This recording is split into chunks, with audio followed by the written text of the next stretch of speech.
Alrighty. Well, we may as well get into it with the first one from Fashundo Lepente, Mazzaro.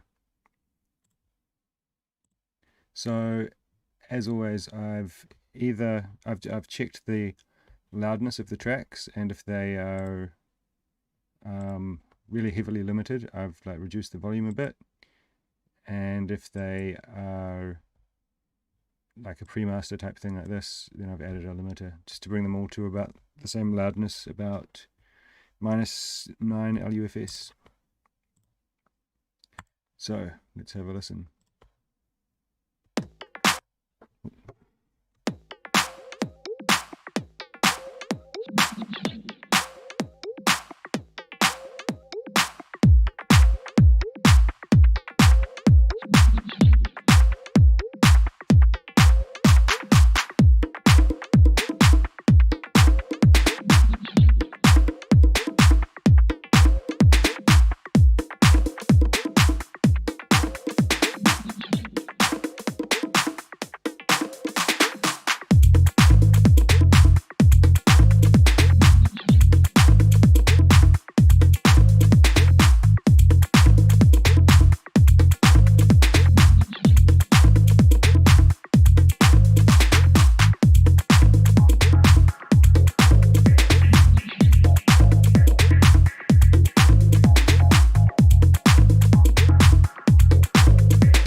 All right, really good. That's really cool. Really nice groove there, and some really nice synths. Everything sounds uh, kind of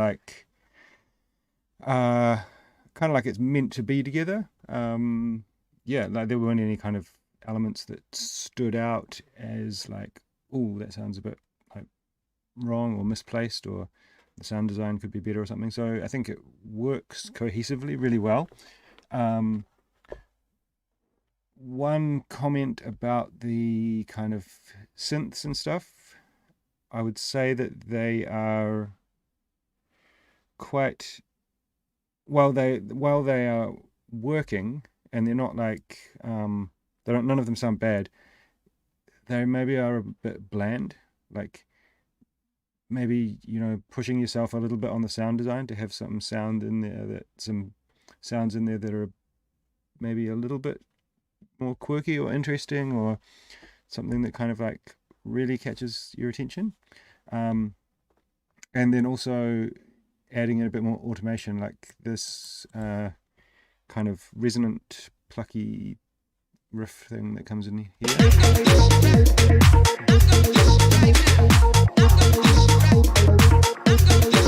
It's kind of acid sound.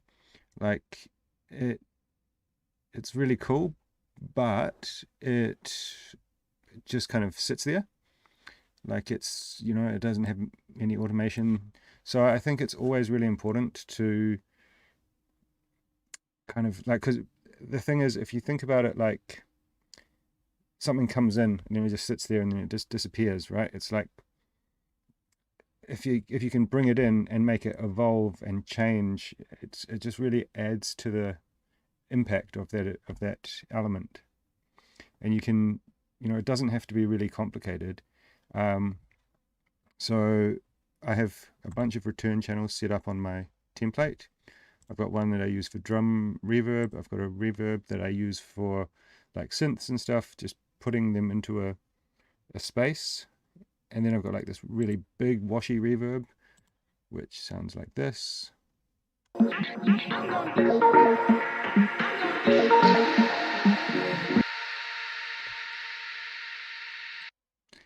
Then I've got a dotted eighth note ping pong and a quarter note ping pong. Then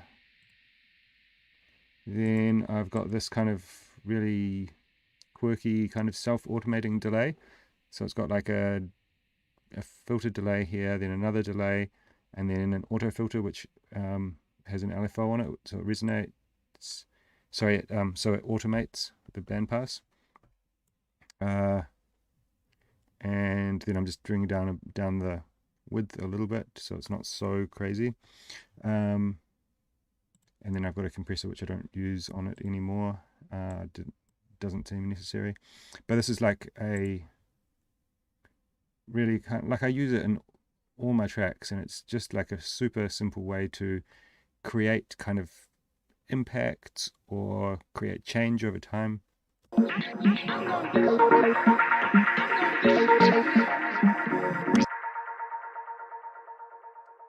So because of the filter, the delays kind of like comes and goes, and every time you send something to it, like if you send a one shot to it, it sounds different than if you send like a vocal to it, and it's kind of, yeah.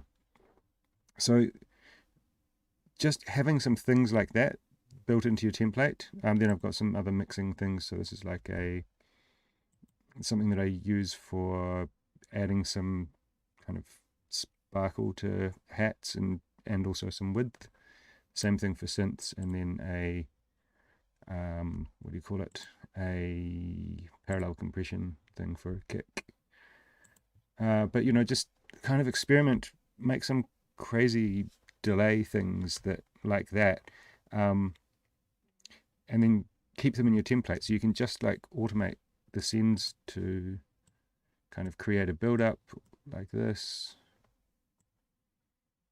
or just put like kind of spot effects like this, and then like, yeah, it just makes that whole kind of thing really easy, and it also gives you kind of like a signature sound. The other thing that like immediately stood out to me is the Lolita Holloway, I'm pretty sure it's Lolita Holloway sample, I think it's just so too overdone in my, it's an opinion thing. I get the temptation to use it because it's cool, and you've probably heard, everyone's heard loads of amazing tracks that sample the same thing, which is why, like, it's not bad. Like, I don't go like, oh, that's terrible, but it's a little bit like, it kind of makes me think, oh, it's a bit lazy, or it's a bit obvious or something, I think you're better off to really dig and find something that's interesting and meaningful, or make it yourself. Like, kind of think about the essence of what this Lolita Holloway sample is about, and then try and find someone to record. Like, you can write the vocals, write the lyrics yourself, and then get someone on Fiverr to record them, and boom, you've got yourself an original vocal that, maybe you end up paying 20, 50, $100 for it. I don't know, but it's original, it's yours. There's no issues with sample clearance, and it's unique, and it is pretty easy. So I recommend getting out there and doing that. And it's a tough one, but I would try and stay away from like the Lolita Holloway samples. They're just so overdone. But that's my opinion. Anyway, in general, really cool track, so well done. Let's move on. We've got Mazzaro, and his track is Forever.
Really cool track, quite interesting. Like if I'm perfectly honest, it's not really my style, like just from a taste perspective, but it's definitely well made and it's kind of unique and interesting. If anyone can drop a comment in the chat, what would be like a label that would release this kind of thing? It kind of sounds, I don't know, is it like what Hot Creations are doing these days? It sounds maybe a bit more quirky than that, but or if you're Mazzaro, if you're listening, then let me know in the chat. Yeah, but really interesting and unique, which is like definitely a benefit, you know. I think there's a temptation to try and sound like, you know, you want to release on Hot Creations or Toolroom or Defected or whatever, so there's a temptation to try and sound like the other tracks on there.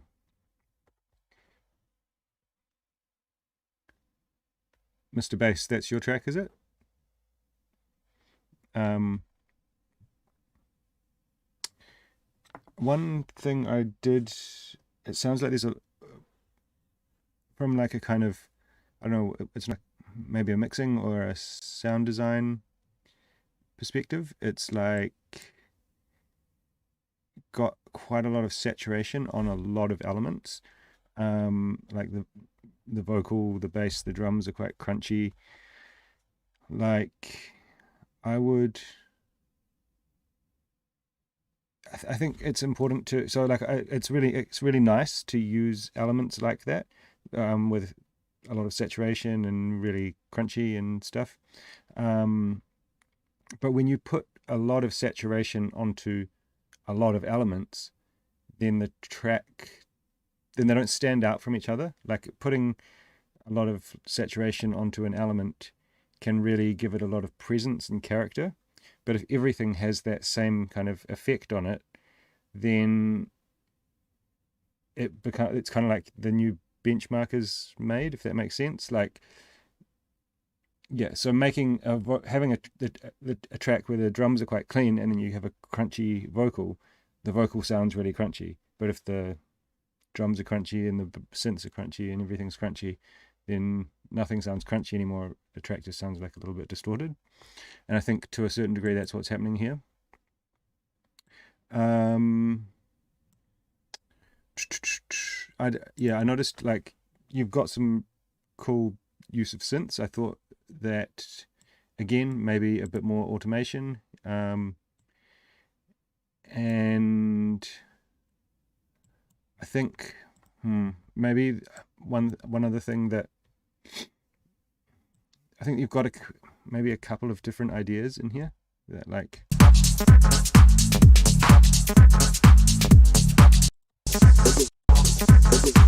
Where is it?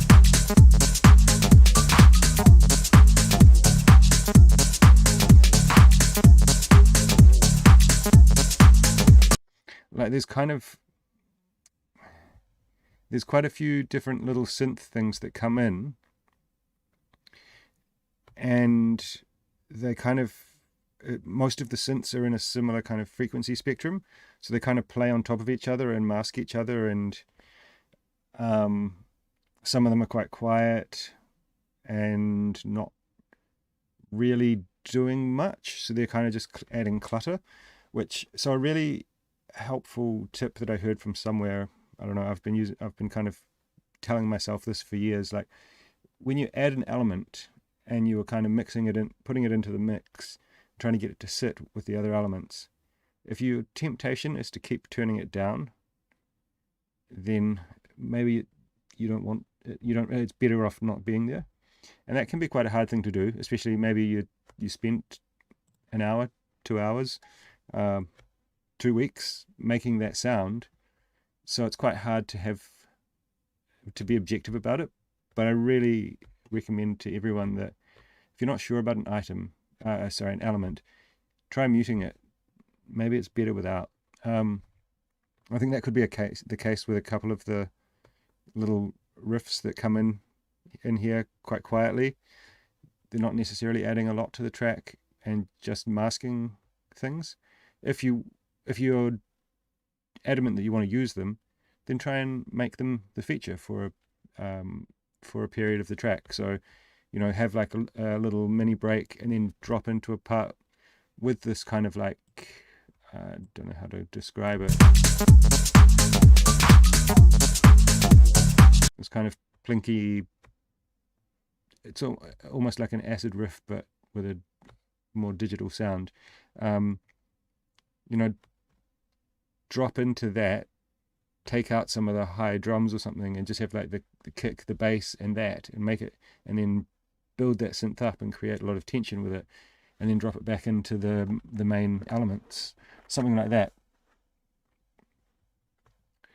Yeah. Anyway, that's my feedback. I hope that's helpful for you. Chris, I found your track. It was in the spam folder. Sorry about that. So I've added it in here. All right, moving on. Again, I'm really, really sorry if I mispronounce these. I'm not even going to try and pronounce this name because I'm just going to absolutely butcher it. Maybe it will be amusing, but here we go. Let's take a listen. This is a short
All right, that is really well made. I just was checking the email to see if they're, what do you call this? Is this like Future House or something like that? Let me know that in the, I mean, to me, I guess I just call it like pop. Is it Tropical House? Is that what? I just call it kind of pop, but yeah, it's really cool. Nice song. I was just checking the email to see if there was any more information about it, because I'd really like to know if it's an original vocal or if it's from Splice or something, because it's really cool. I was surprised, pleasantly surprised at this part when the saxophone comes in and it was playing the same melody as the vocal.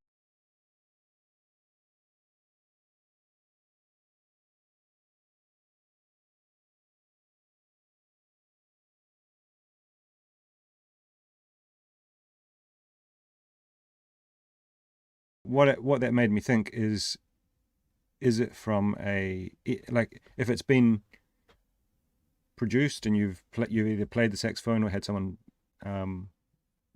play it, recorded a vocalist, and or even if it's a vocal sample, one of them is a sample, and you've recorded the other, then fantastic. If it's the case that it's from a splice pack and you've used the vocal and the saxophone, I wouldn't advise that. Like, I can see how it's super tempting, but it's like, it's not, if that's the case, it's not your track anymore, really. Like, you've made the arrangement, etc. But the thing is, like, you want your music to be unique, right? You don't want someone to put out a track that sounds exactly the same. And if you're sending this out to like, I don't think Spinnin do music like this anymore, but like, I think at one point, or maybe Spinnin Deep were doing stuff like this. Maybe they still are. But if you sent, let's just say Spinnin, right? If you sent this to Spinnin and that's from a pack, there's a good chance that they've already received multiple other tracks that have the same vocal and saxophone sampling. So I'm not saying that this is what has been done in this track. I hope not, because I think that it works really well. So hopefully you've done some original work on that, and in which case, like, congratulations. But if not, I think you're gonna run into trouble signing it. There's like examples of what was this big track, Sonnentanz by Clan Carousel. It was like, it came out, it was huge, it blew up, it made their career, and then people found that it was basically like just one of these like multi-channel sample pack things. So basically, they just put together the elements that were in this pack, made an arrangement from it, and it kind of like, that's not helpful for your career, So they kind of exploded. You don't really hear much about them now, because it's like two things: they didn't produce it, so they can't really recreate that. So they're setting themselves up for either going down the route of having to use kind of ghost producers for the rest of their career. Then you have this kind of expose YouTube video where someone kind of outs the fact that you're just using all these elements from a sample pack, and it just takes away all of your credibility, you know. So just a word of caution there to anyone who's tempted to do that. I get the temptation. Anyway, that aside, really, really nice track, super well made. The only information that he said in the email is, hey bro, this is my finished mixing, don't have mastering still, thank you. So I would have loved to hear a bit more about the production process and the recording process and stuff. But you've done a great job. I assume this is kind of like an arrangement with like Spotify in mind. In which case, yeah, great. It starts with the vocal, and I think for a Spotify edit, no matter what kind of music you're making, I think the best approach for a Spotify edit is to start with the hook, and then you can kind of, you don't have to go into the whole chorus of the track, but you need, basically people are skipping through tracks on a playlist, and you need to catch their attention so that they don't skip your track. If you like, that's why club versions of tracks or extended mixes or whatever just aren't good for Spotify, because it comes up on a playlist and someone hears a kick drum and a hi-hat. It's nondescript, it could be anything, they just skip it. So the first part of, basically all of the track is great arrangement for Spotify. I think that what you've done at the end here is a bit weird with this kind of extended outro. I think a really good trick is to kind of do the same thing at the end as at the start, in terms of like have it kind of build up to a crescendo. Not the same thing, but the same kind of strategy, except instead of grabbing people's attention, you're leaving them wanting more. So kind of like building up to a crescendo, like you're going to play the chorus or something, and then not doing it. And the idea there is that you're kind of going, okay, but you're creating a response in them that goes like, oh shit, I want to hear that again, right? So that's why it's kind of like a psychological thing. Like that's why there's all these tracks that are like 1 minute or 1.5 minutes, and they just play they have kind of like an intro that builds tension, they play the chorus, and then they kind of act like they're going to go and play the chorus again, and then they don't, and then it's basically built to try and get you to skip, to rewind the track and listen again, because you want to hear it again, because it left you kind of hanging and wanting more. So I think this outro, from a compositional standpoint and from a like algorithmic standpoint, I don't think it makes sense. I think you could just like literally either delete it or actually create some tension and then not offer the release at that part. Yeah, that would be my main advice. If you're looking for mastering, then drop me an email and we can discuss it. There's an email address in the description of this video. All right, moving on. Federi, Bola.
right, really cool progressive house style.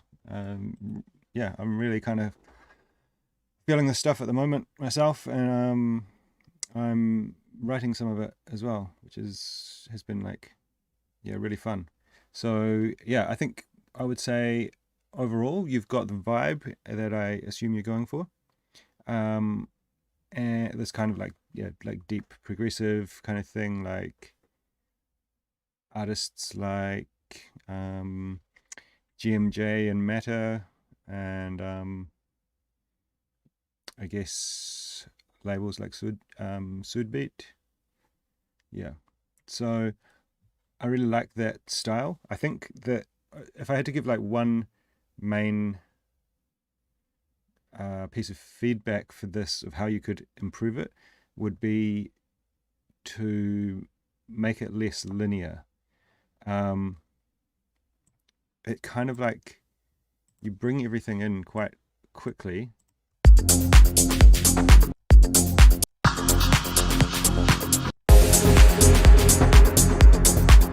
and it's kind of the same all the way through.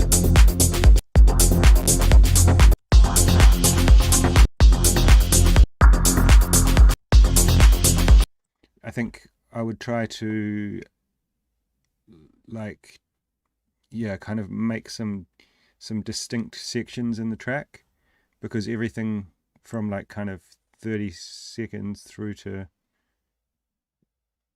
yeah, almost 7 minutes sounds pretty much the same. Obviously you bring in the vocal, you bring in a couple of synths and stuff, but like the drums are all very linear, the bass is very linear.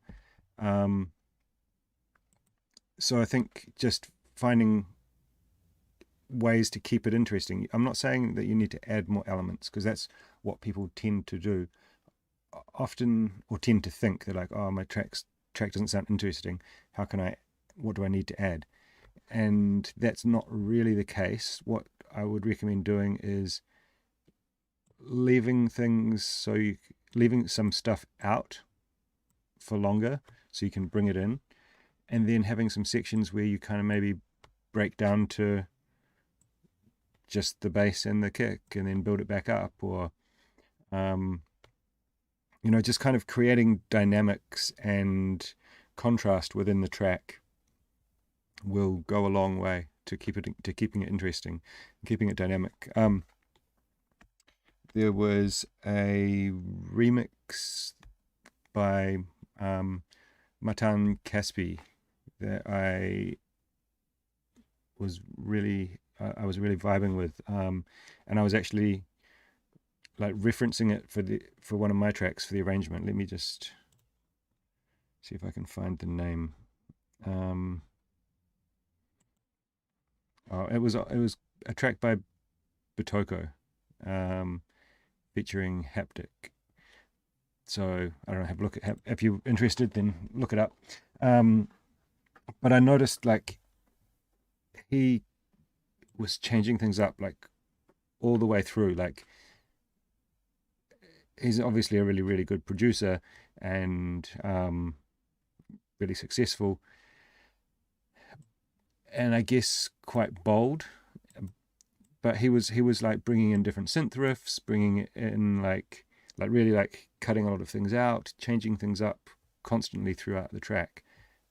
But he had these kind of like this like main bass and drum groove that kept it consistent and kept it like, so it didn't sound too crazy. But so I think somewhere, you can obviously do too much, which is why I say you don't have to add more, because if it doesn't sound like the same track here and here, then it's kind of not, then that's not going to work either, right? So I think just having different sections where you're kind of creating some more tension and release, because these like the breaks and stuff, there's still quite a bit going on in the breaks.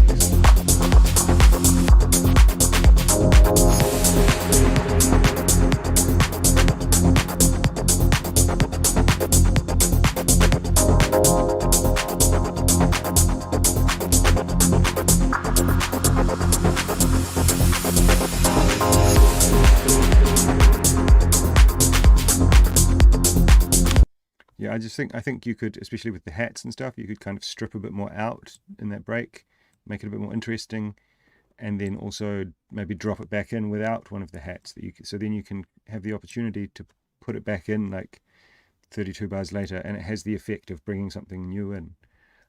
Just yeah, I would go through this with like a fine-tooth comb and just try and figure out what you can take out at what points that create some kind of impact from a kind of yeah, like also yeah, there could be a bit more kind of interesting sound design, like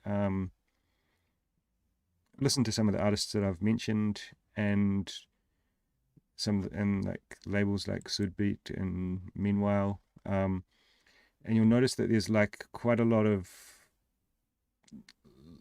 little bits and kind of yeah, little elements coming in and out. So anyway, but yeah, really cool. I really like the style. All right, moving on. Sorry, I just remembered that in, was it this track here at the start,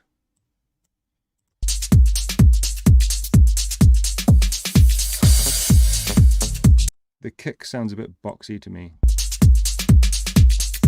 Like maybe just taking out a few dB.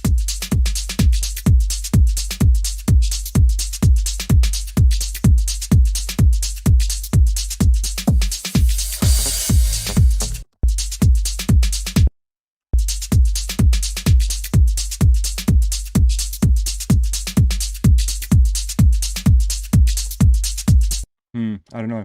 Maybe even trying a different kick. I'm not sure. It's got a bit of an odd sound. Maybe it's fine for you. It could just be a taste thing. But I just remembered that when I was listening to that at the start, it did sound a bit odd. Anyway, let's move on. Adria Falco, Nebulosa.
So I'm just going to jump in here, so I don't forget what I'm thinking. But like, the arrangement on this is a bit weird for the style. Like, the sound design and stuff is cool, and it's working. I think this ARP thing that you got from the start, you could just take that completely out and bring it in maybe like here. I don't know. We'll see what happens in the track.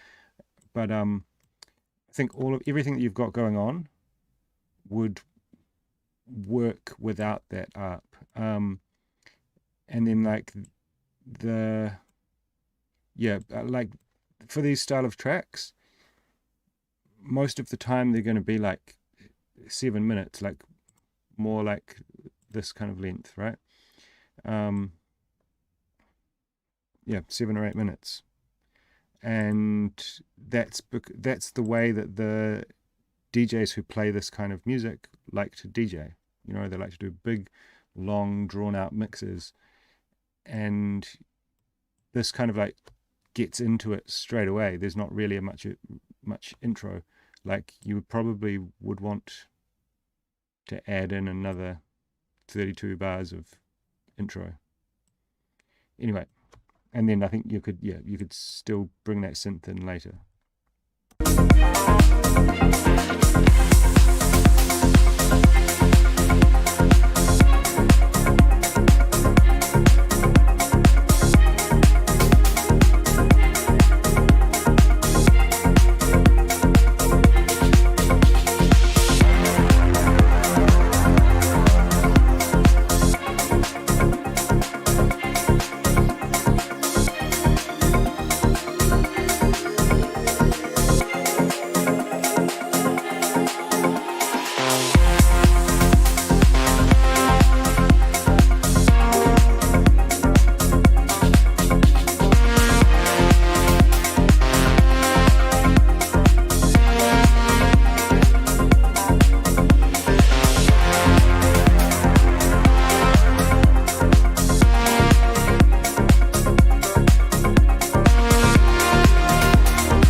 Cool, really cool track, man. Really well done on that.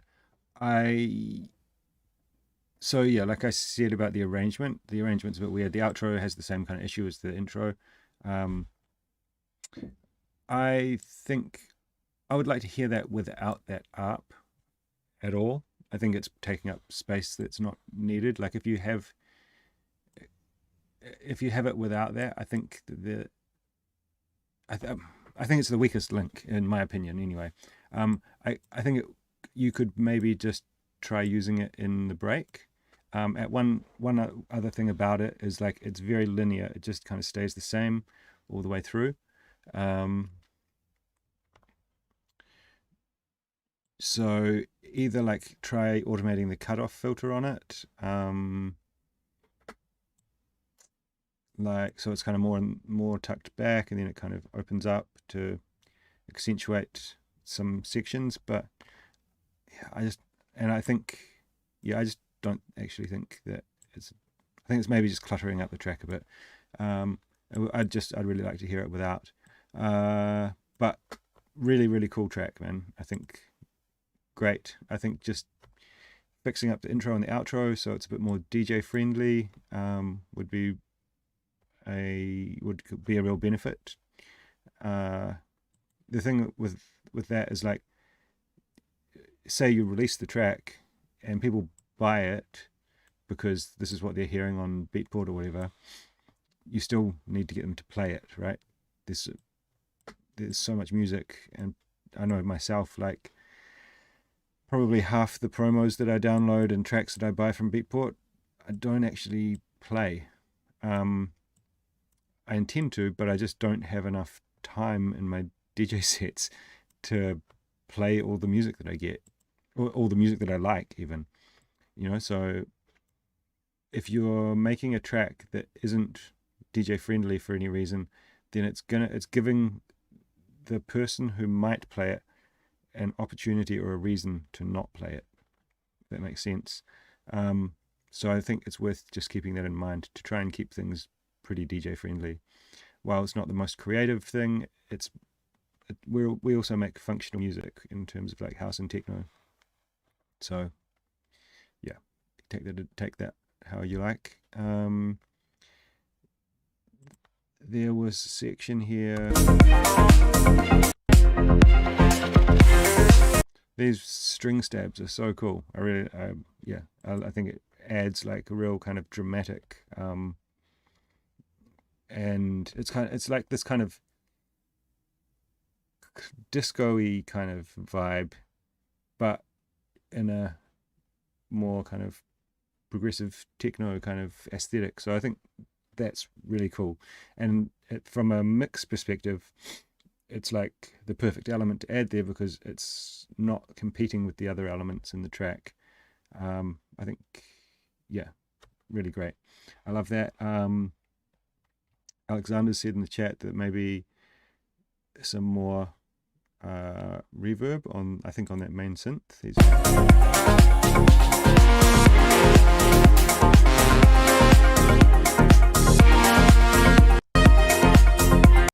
Yeah, I mean, you could try doing it as a send and like automating it in some sections, so it kind of gets more washy and then goes back to being a bit more dry. I feel like it fits in the track okay, but yeah, you can just using reverb as an effect to kind of create more washy sections, then that could be cool. Just, I think always getting things more dynamic, more movement is always a benefit. So yeah, there's some stuff to work on, but in general, I think like really, really cool track, and it's interesting and has good energy, and I think, yeah, with a few tweaks, it could be like really awesome. So well done. Dickie, all right, what do we got today? Cat and Mouse. I've been listening to a few of his tracks recently and definitely getting better on the production front. So let's see.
All right, another really good one, Dickie. Yeah, man, it's awesome to see how much progress you're making. I think your mixes especially have gotten a lot better. Like it's pretty much the same as like the previous tracks that you've submitted, in terms of like the mix, except now that you've got the kick louder, you've got a nicer kind of kick, and the kind of, so the kick and bass are sounding relatively balanced. Um, I don't mean like relatively in terms of like they're okay. I mean they're balanced. The relative balance to the rest of the elements in the track is really good, and yeah, I think it just sounds a whole lot kind of cleaner and more solid. And this is like I talk about this in my videos and also a lot in my like mentoring and coaching sessions with people, that like it's really important to get this solid foundation for the track. So the kick and bass and kind of main drum sounds are just really, really strong and well mixed and kind of punchy, and the kick is like the loudest element, and then the bass kind of works with the kick to create the groove of the low end, and you've done that really well. Um, there So one thing that I noticed that you tend to do is you'll have quite a few different vocal bits in there, which is fine, but it does, in my opinion, it can kind of create like a bit of a random or messy vibe to the track. Um, like you've got this kind of female kind of R&B sounding vocal sample here.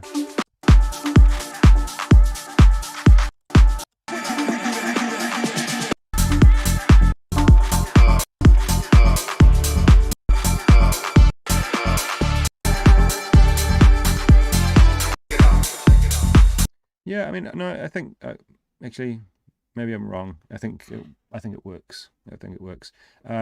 One thing that I noticed was in this long break, I think you could kind of create a bit more tension.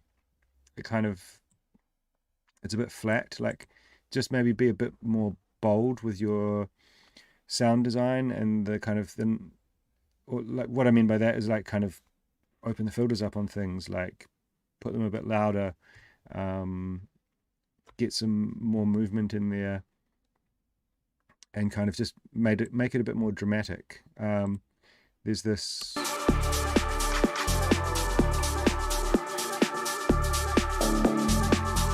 So like that bass that's there, where's the,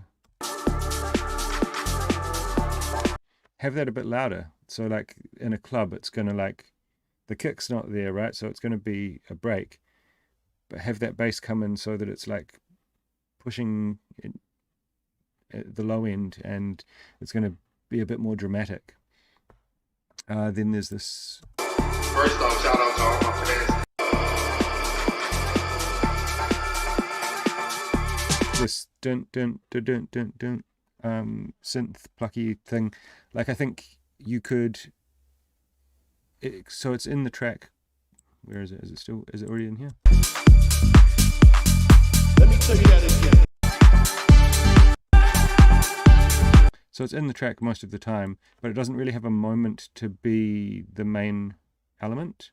I think you could do that here by you could create some real tension by opening up the cutoff, increasing the volume, making it more intense, and making it more of a main element for this part of the track, I think.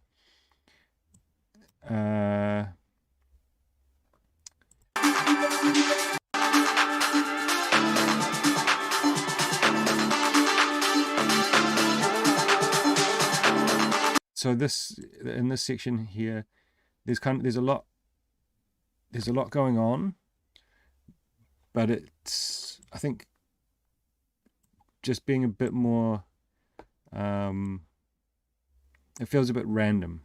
Like I think it could be a bit more meaningful in terms of like just choosing, like have as few elements as you can that give you the effect that you want, and then try and work those elements to create the tension.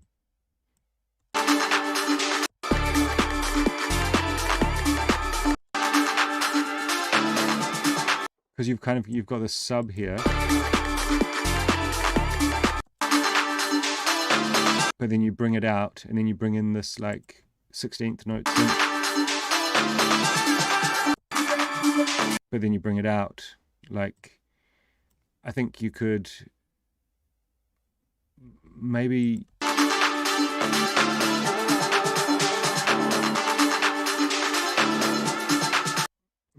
do away with some of this kind of lead sounds that you've got in here.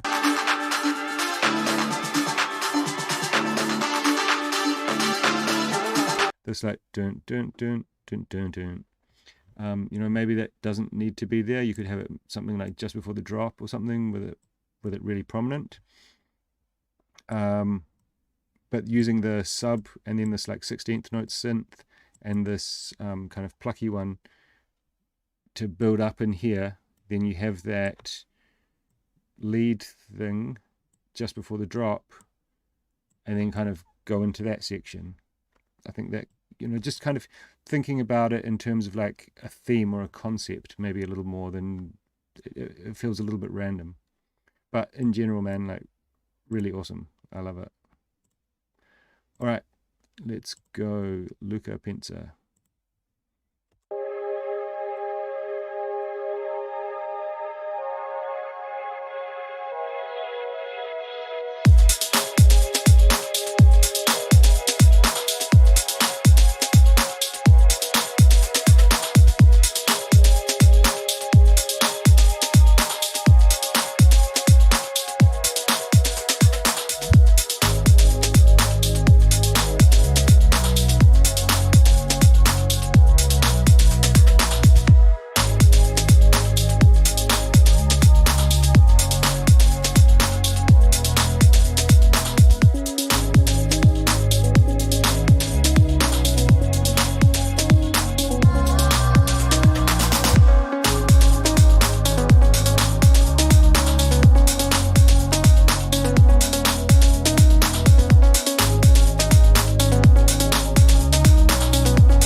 another breaks track from Luca. I think you sent a breaks track in last track submit, I think, didn't you? Track feedback session.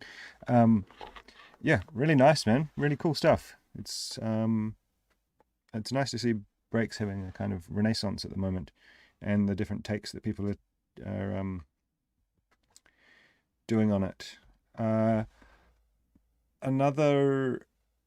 So I recall from the last few tracks that you've sent in, there have been similar kind of like, let's say, edit versions. Excuse me. It's been a tough weekend.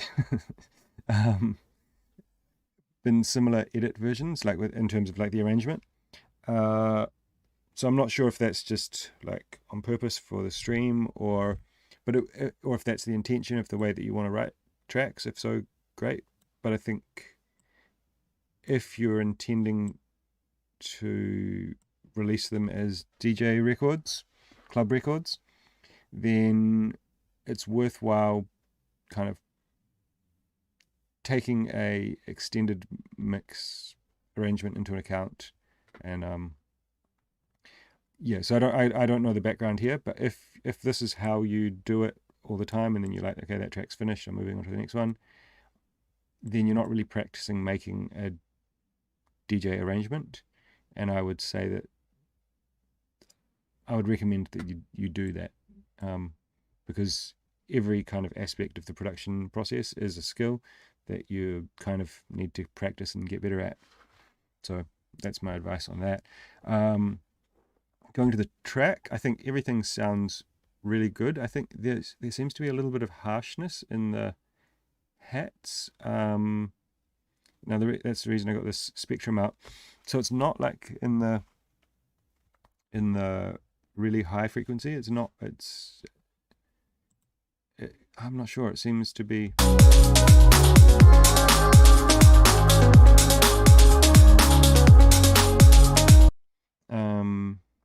Let me just see if I can kind of.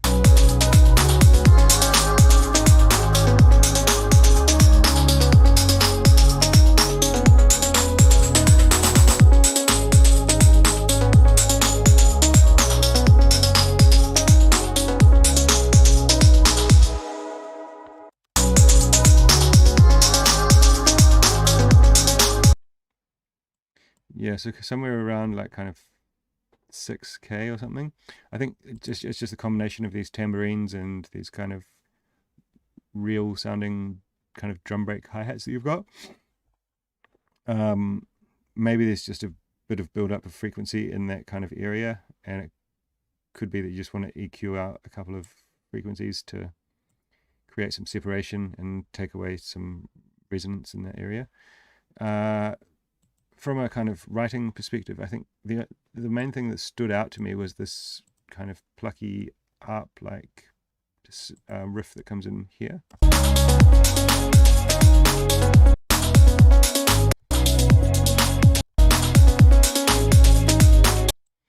To me, it feels like the weak point of the track. Like it's a bit, the sound, I don't think it's gelling that well with the rest of the track. It might be that the sound, if it was a different preset or something, that it would sound much cooler. It's also like you do ease it in, but it doesn't really create much tension and release. I don't feel like it's really adding a lot to the track.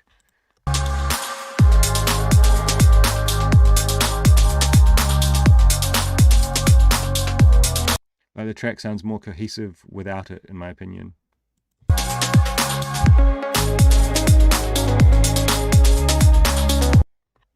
And this, I don't know, it's a weird way to describe things, and I've kind of been annoyed at people describing it like this to me before, but it sounds cheap somehow, like, which is, it's such a weird thing to say, that a synth sounds cheap, but I think what that means is that it kind of just sounds a bit bland. It sounds a bit like, yeah, kind of uninteresting. It doesn't have a lot of body, doesn't have a lot of high end, and I think it just means that it doesn't really mesh with the rest of the elements. So you could you could use that with, try messing around with different patches. Excuse me. Or with different patches or without. And I think that will be, I think you can, the track to me sounds more cohesive in the sections where that pluck isn't there. And I think that's a really good, important step of the production process, is to like kind of try to figure out what you can take away from the track. Because a lot of the times, so I get sent a lot of music, and with my patrons and stuff who I do mentoring sessions with, and then my other mentoring clients, I'm listening to a lot of music every week, and one of the main questions that people have is like, I feel like my track is a bit boring. What can I add to make it more interesting? And it's kind of a bit of an oxymoron, but the solution is generally like, what can I remove to make it more interesting, or to make it less boring? Or it's kind of like, because what happens is that it's kind of to do with the arrangement. Like it's adding more stuff is not generally, it's not generally a solution to make a track better. It can be, but it's kind of the best tracks have fewer elements, but kind of like the right elements that are working together and making a track sound more full sound like it's got more going on than it actually does. And that's a skill in itself. I think having the intention of trying to make music like that is like a really strong foundation for getting better at music production, or at writing music. All right, moving on to BZK Fairy Tales 2.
Really cool, man. Good job. I like the vibe that you're going for. It's really yeah, really nice, kind of like groovy, deep vibes. First thing that kind of stood out to me is like the hat that the main open hat that you're using. It's like taking up a lot of space. It's like, I think with something a bit tighter, a bit more snappy, there'd be a bit more room for the other things that are going on. What I like to do when I'm like looking for hats and stuff is let's go make a new track. Okay, I'll just do it like this then, not that. Insert MIDI track.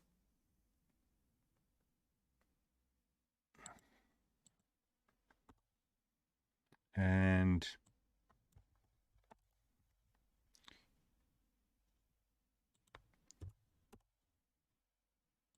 so let's just say I'm putting a hi-hat in here, right? And I'll use the hot swap basically. So I'll listen along to the track, have it playing, and then just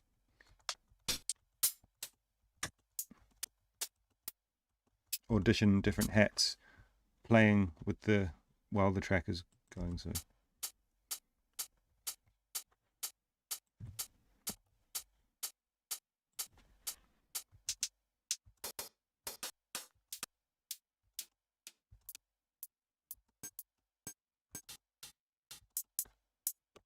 because I find that it's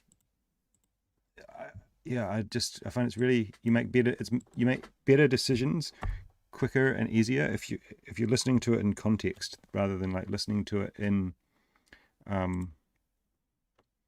just listening to it alone and then trying to throw it in.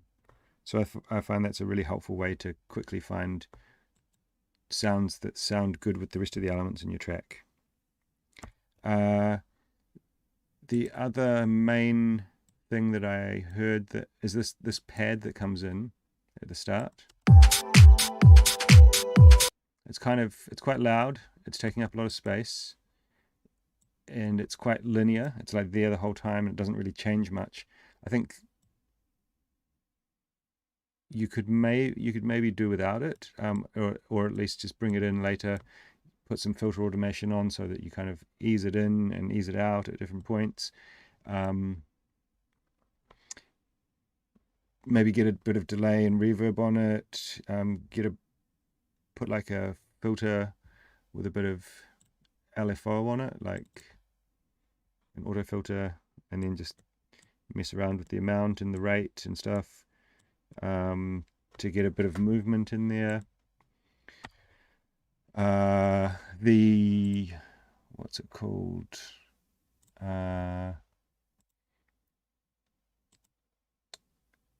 The spectral resonator is quite a cool effect for stuff like pads and things. It can kind of like add a bit of movement and a bit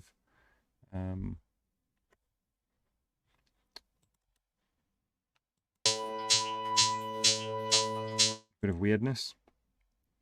Anyway, mess around with some, yeah, just trying to get it a bit more movement in it, because I think it's overpowering a lot of the other elements, and I think it would sound kind of cleaner without it in the intro at least.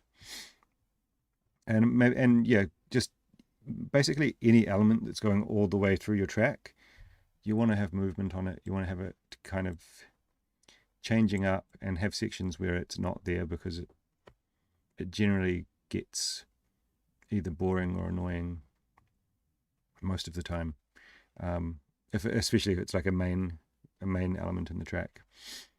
I liked the idea of this like male choir stabby thing that came in.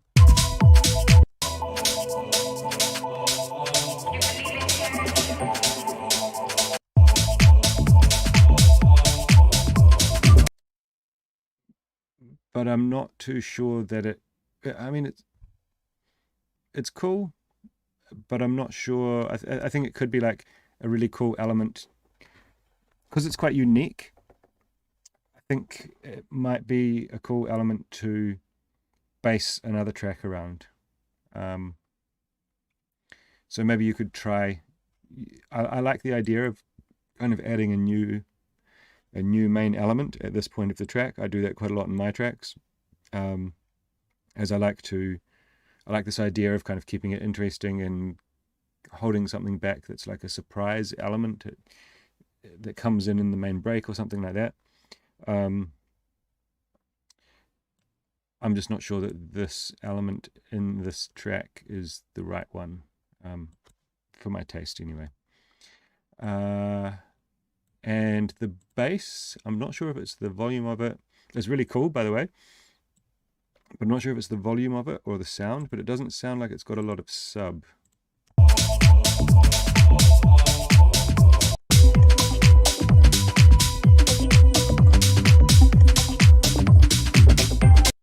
I may be wrong. It may just be that I'm hearing it weird. Let me try this.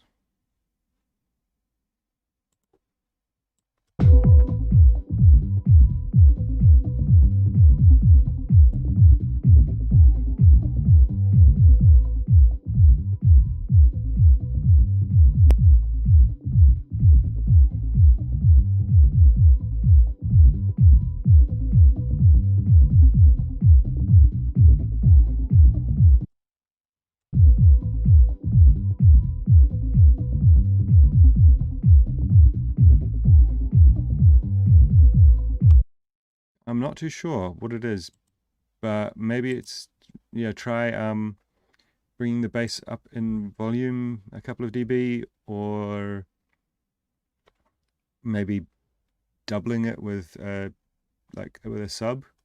I'm not too sure, but I feel like it could have a bit more kind of impact in the low end. Yeah, but other than that, really cool. Good stuff. Okay, Chris, Zulu.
really fun track there, Chris.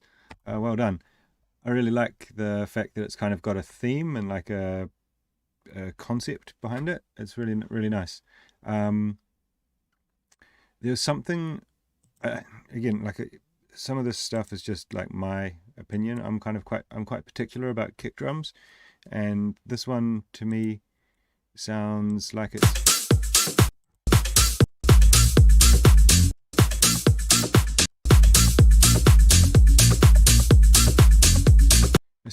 got this kind of something about the punch that doesn't resonate with me. It's doing the job, but it's like maybe the tone or something. If it was my track, I would try to switch out the kick drum. And I will, in my own tracks, I do that quite frequently. I'll like make the track and then kind of decide, oh, it's not working for some reason, and then literally just switching out the kick drum can totally change the track, make it work, kind of, yeah. But that's more of, it's not like technically wrong, it's just more of a taste thing. I felt like you maybe came in a bit aggressive with this.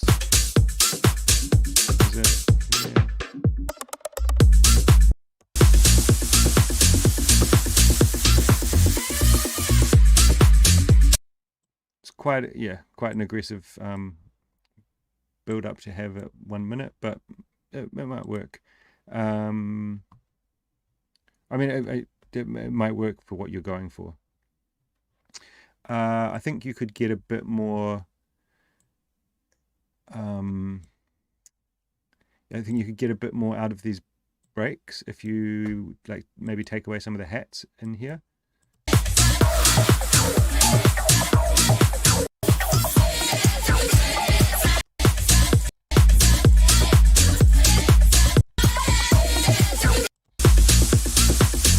Maybe it was this one where I thought that. Just taking away a bit of the hats, maybe a bit less aggressive on the snare roll, and then I think it would work. The other thing I thought was like this sample you've got, when it's just doing this loopy part.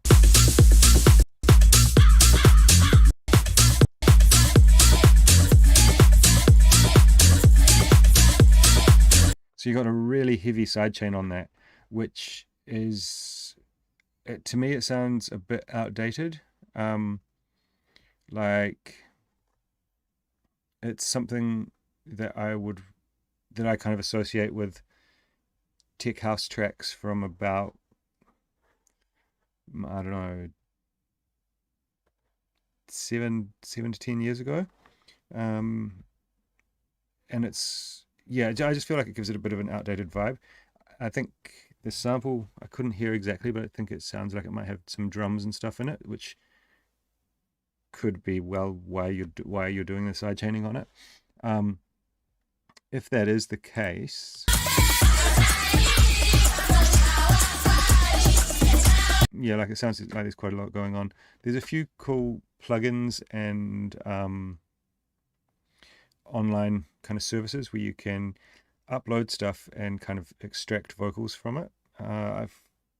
Is the iZotope RX9, I think it is now. That's a plugin, or it's actually a standalone device when you're doing that. But so that's pretty good at extracting vocals. And there's something else that you can do it with online, where you upload the file and then you can download the vocal. And so just kind of stripping out some of those drums might make it easier to work with, a bit cleaner. But from like a concept perspective, I think it's really cool. Especially I really love all those animal sounds that you've got in there. It makes it into like a really fun, vibey track, and especially the elephant sound with the reverb on it and stuff. So really well done, man. Good stuff. I think I think the main thing for me was actually kind of the sidechain on the vocal, which was, and the sound of the kick was kind of like, because it could be, you know, it's obviously you're a very skilled producer, you know, it doesn't sound like bad in any way. It just, I feel like it could sound a little more fresh. Yeah. All right. So we've got Dunk's Disco Mix of Anderson .Paak Jet Black. Let's see how we're going.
That's really vibey, Dunk. I like that, man. It's really cool.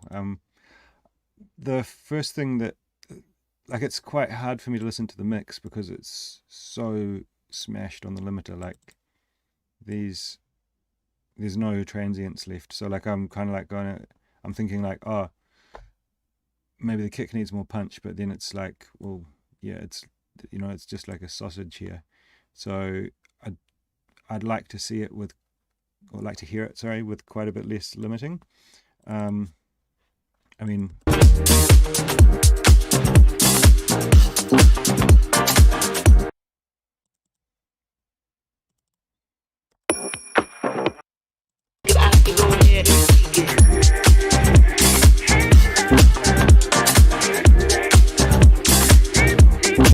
like you'll get releases on labels these days that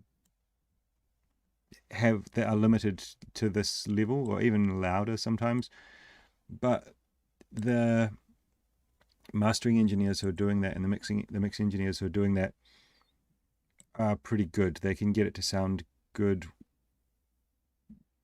while still smashing the absolute shit out of it. Here it's creating quite a lot of distortion, and it kind of gives this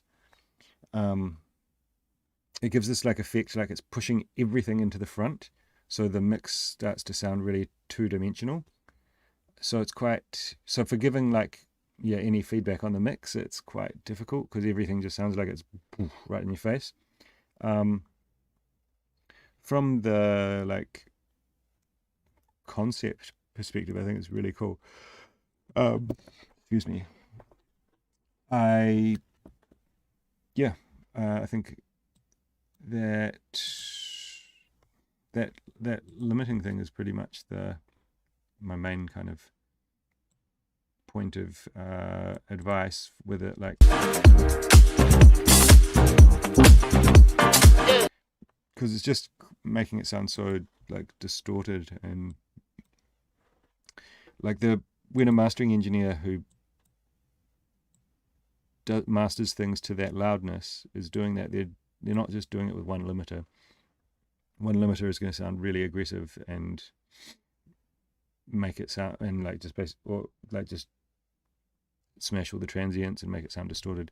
It's kind of like they're using kind of multiple stages of compression and limiting and clipping and kind of doing it subtly to try and preserve the audible dynamics of the track. So I'm not sure if you've mastered this yourself or if it's like a online mastering algorithm, or maybe you've paid someone to master it, but I'd ease back on it a bit. Yeah, but otherwise I think really cool, really fun edit, and really dope. I don't really have anything, it from a kind of writing and conceptual standpoint, it works really, really well. I love it.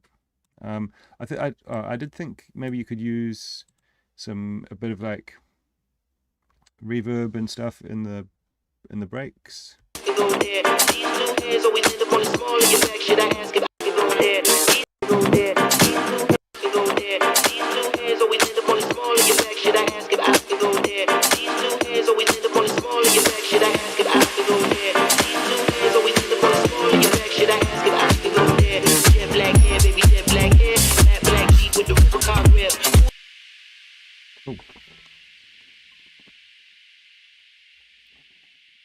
Something like that, I think, could create like a bit more tension in the breaks, and still without sounding too like over the top. But yeah, really fun. In the right circumstances, I'd play the shit out of that. In the right party, it's really, really cool. All right, guys. So that's us coming to an end. We've gone through all the tracks. Thanks to everyone who sent them in. Really appreciate you taking the leap to put your music out there on the internet and let people hear it. Some really, really good submissions today. So thanks a lot. And we'll catch you next week for a regular scheduled video. All right.